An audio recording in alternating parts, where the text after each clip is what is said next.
প্রত্যেকটি কাজ করার আগে নিজেকে স্পেসিফিক 3টা কোশ্চেন করতে হবে যে আমি কাজটা কেন করব, হোয়াই টু ডু, কাজটা কিভাবে করব, হাউ টু ডু, কাজটা কেন করব, হোয়াট টু ডু। অর্থাৎ এই 3টা কোশ্চেন যখন আপনি নিজেকে করবেন, অটোমেটিকলি আপনার সামনে একটা রোড ম্যাপ তৈরি হবে এবং ওই রোড ম্যাপ প্রসেসের মাধ্যমে আপনি আপনার কাজটিকে কমপ্লিটলি শেষ করতে পারবেন।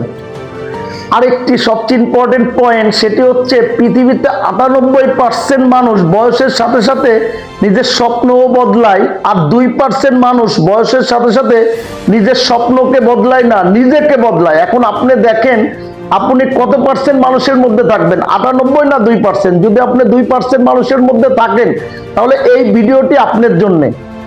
আরেকটি বিষয় আপনাদের সাথে আলোচনা করি, জীবনে নেগেটিভিটি অর্থাৎ আপনার সাকসেসের ক্ষেত্রে যে জিনিসগুলো বাধা হিসাবে সবচেয়ে আপনার ফোকাস নষ্ট করে, সেই জিনিসগুলো আপনার লাইফ থেকে বাদ দিতে হবে। এবং যে কোনো একটি বাজে অভ্যাস আপনার লাইফ থেকে বাদ দেওয়ার জন্য সবচেয়ে ইম্পর্টেন্ট পয়েন্ট হচ্ছে প্র্যাকটিস। আপনি যদি একটানা কোনো প্র্যাকটিস করেন, কোনো বিষয়কে বাদ দেয়া এবং কোনো স্কিল আপনার মধ্যে ডেভেলপমেন্ট করা, সেটা 21 থেকে 41 দিনের মধ্যে আপনি গ্রো করতে পারবেন। সেই ক্ষেত্রে অবশ্যই কোনো প্র্যাকটিস যদি আপনি শুরু করেন, সেটা মিনিমাম 21 থেকে 40 দিন স্থায়ী হইতে হবে, তাহলে ওই জিনিসটা আপনার মধ্যে ডেভেলপমেন্ট হবে। আরেকটি জিনিস আলোচনা করি, আপনারা জানেন একটা মানুষের জীবনের সবচেয়ে দামি জিনিস কি? দামি জিনিস হচ্ছে সময়। কারণ আল্লাহ পাকের দেয়া একটি মানুষের সবচেয়ে বড় নিয়ামত হচ্ছে সময়। এই সময়টাকে আমি আপনি কোনোভাবে যেন ওয়েস্টেজ না করি, এই সময়টাকে কোনোভাবে আমি আপনি যেন অপচয় না করি, এই সময়টাকে আমি আপনি যেন এমন কাজে ব্যবহার না করি যে কাজে আমাদের সাবজেক্টের সাথে কোনো সামঞ্জস্যতা নেই। আপনি যদি প্রপার একটা পরিকল্পনা করেন এবং ওই পরিকল্পনা মাফিক যদি আপনি প্ল্যান সেট করেন, দেখবেন আপনার লাইফের প্রত্যেকটা সেকেন্ড অর্থাৎ প্রত্যেকটা মিনিটকে আপনি ভ্যালু অ্যাডেড কাজের মধ্যে নিজেকে নিয়োজিত রাখতে পারছেন।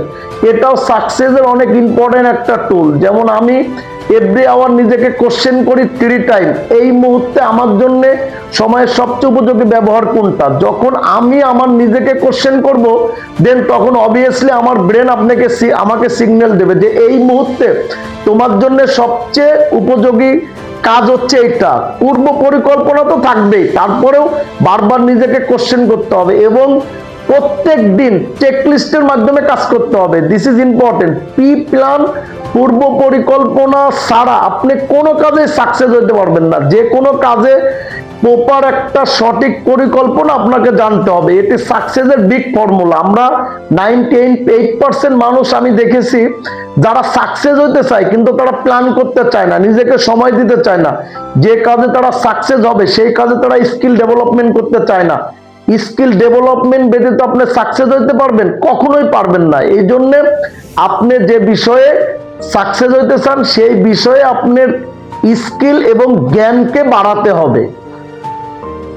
যে কোনো লক্ষ্য পূরণের জন্য আমাদের 100% প্রচেষ্টা থাকতে হবে, কিন্তু রিয়েলিটি হচ্ছে আমাদের প্রচেষ্টা থাকে মাত্র 3 থেকে 4%। দেখুন, আপনার প্রচেষ্টা যদি 100% থাকে তাহলে ক্রমশ আপনার রিয়েলিটি কমবে, অর্থাৎ আপনি সাকসেস দেখতে পারবেন। 3-4% কাজ করে কখনোই সাকসেস আসবে না। আপনার যে কাজে আপনি সফল হতে চান সেই কাজটা আপনাকে 100% করতে হবে। এবং কিভাবে?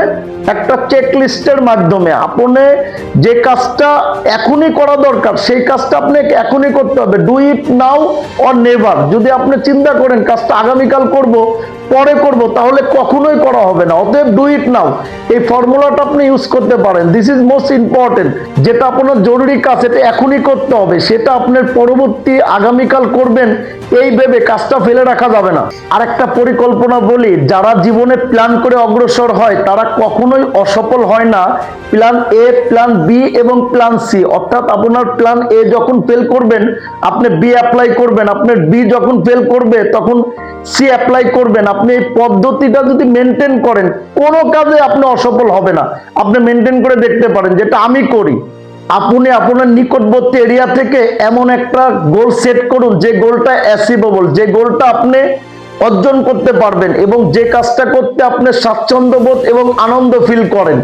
এবং প্রপার একটা পরিকল্পনা করুন, নিজের স্কিল ডেভেলপমেন্ট করুন এবং পরিপূর্ণ মহান রব আল্লাহ পাকের উপরে বিশ্বাস রাখুন ইনশাআল্লাহ আপনি যে কাজে সফলতা চান সেই কাজে আপনি সফলতা হতে পারবেন। আসসালামু আলাইকুম, ভালো থাকবেন সবাই।